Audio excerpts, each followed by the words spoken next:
Well, dark days are ahead.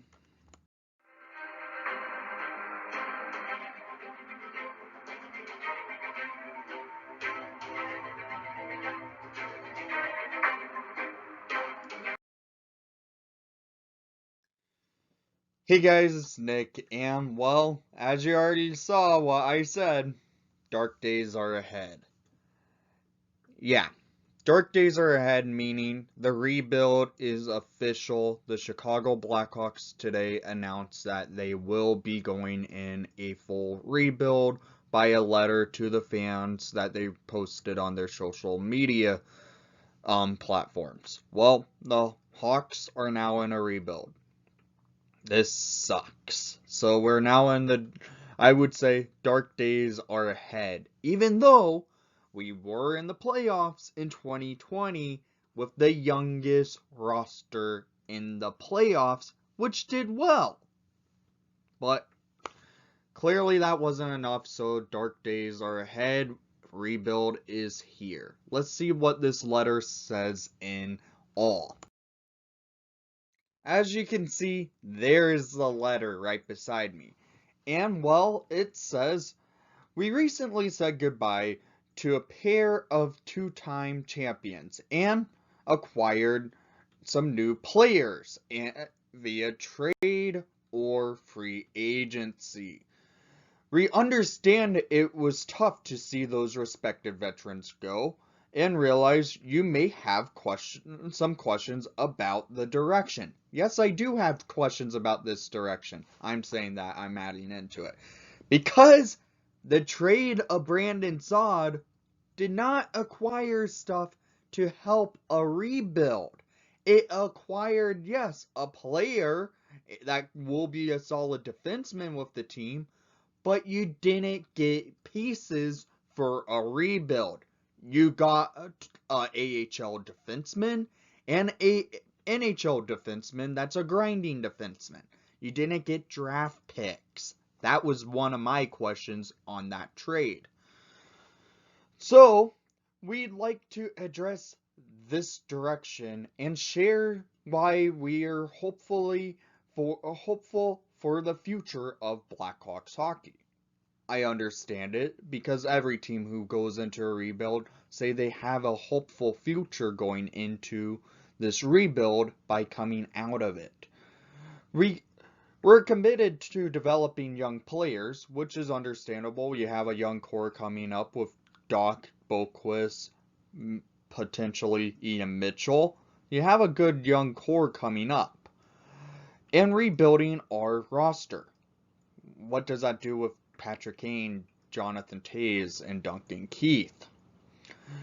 We want more than another window to win. We want to reach the summit again and stay there. Okay, that's a potential. And off in a in an effort that will require a stockpile of emerging talent to complete our top players, the influx of youth and their progression will provide roster flexibility and depth throughout our lineup. Okay, you have a good young core. I already mentioned that. You also have some future Hall of Famers on your team in Toews, Kane, and Keith. What does that do with them? That's one of my main questions. We were already the youngest team in the Stanley Cup playoffs. I already mentioned that, which they said in here. And several Blackhawk experience and intensity for the first time. So yeah, you got players getting experience in the playoffs. Now you're going into a rebuild? That doesn't help their experience much for young players like Doc, DeBrincat, Strome, Boquist. I don't know what's going on with Strome though because he hasn't signed a new contract yet. This will help to further establish a culture that embraces the grind of improvement driven by competitors who are relentless, encouraged and motivated by team first mentality to win. Yeah, the team first mentality to win, you should be going for that. You have a okay enough roster to do it, but yet you let Corey Crawford go for nothing, and you traded Brandon Saad when you could have gotten more for him, in my opinion. As our young players develop and learn how to win consistently, they'll make some mistakes, and which is understandable. Young players do make mistakes in the NHL, and well, honestly, we can see what can come from it. You can grow from it. I'm adding into that. Intensely will miss the mark sometimes too, but we'll communicate openly with you on the journey together. Okay? Keep communicating. Let us know what you're going to be doing during this rebuild. I would like to see more with this.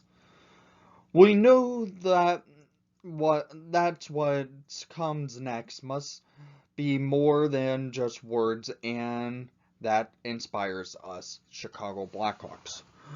As you can see, I have some questions in this letter because they let Brandon Saad get traded to the Avalanche for two players that, honestly, one is a solid enough defenseman to be on the team, the other's an AHLer. The team needed draft picks if they were going into a rebuild. Then they let Corey Crawford walk to free agency, where he ultimately signed with the New Jersey Devils. And you signed a couple of players, and well, this rebuild's in full swing now. What does this do with the core guys that's won 3 Stanley Cups in Taves, Kane, Keith, and Seabrook? Because Seabrook's potentially coming back next year, which is good to see. Well, this is interesting. So let's get into the rest of this video. As you can see, I did have some questions with the Blackhawks direction when I was even reading you this letter from the Chicago Blackhawks for the fans. Well, yeah, I had my questions and concerns what this team is going to do during this rebuild. Stan Bowman made it official with doing the rebuild by letting Crawford walk to free agency, trading Brandon Saad to the Avalanche by not getting much in return, in my opinion. And then you sign a couple of depth players. It's like Walmart and Yanmark. Yeah, there's a direction, but it's hard to see what's going to happen with it. You have Hall of Fame players on your team in Taves, Kane, and Keith. Now, what are you going to be doing for them in this rebuild? This is interesting to see because we've won multiple Stanley Cups in the last decade. Now we're going into a new decade, into a rebuild.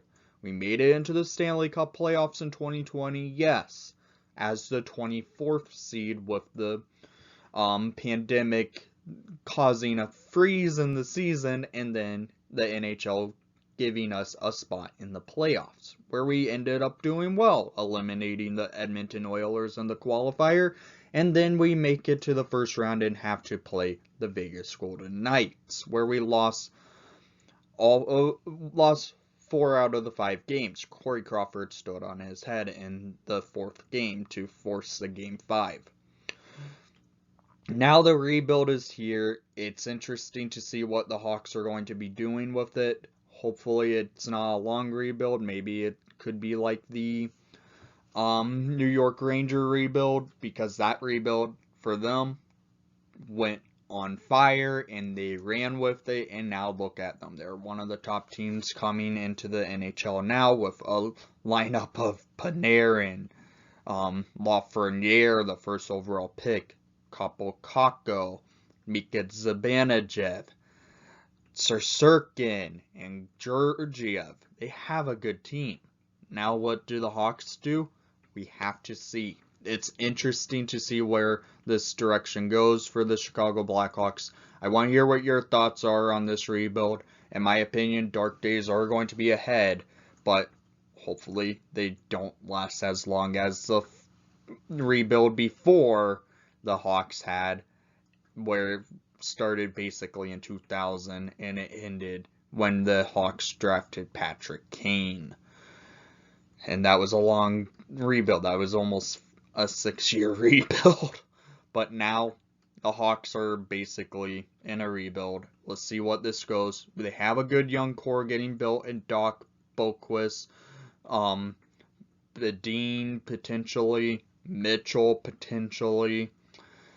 They have a good young core getting in the ranks, and well, let's see what this comes from. So again, I want to hear what your thoughts are on this rebuild, and thank you for watching the broadcast. Please leave a like and subscribe if you haven't done so already, and most of all, let's go Hawks, and well, dark days are ahead.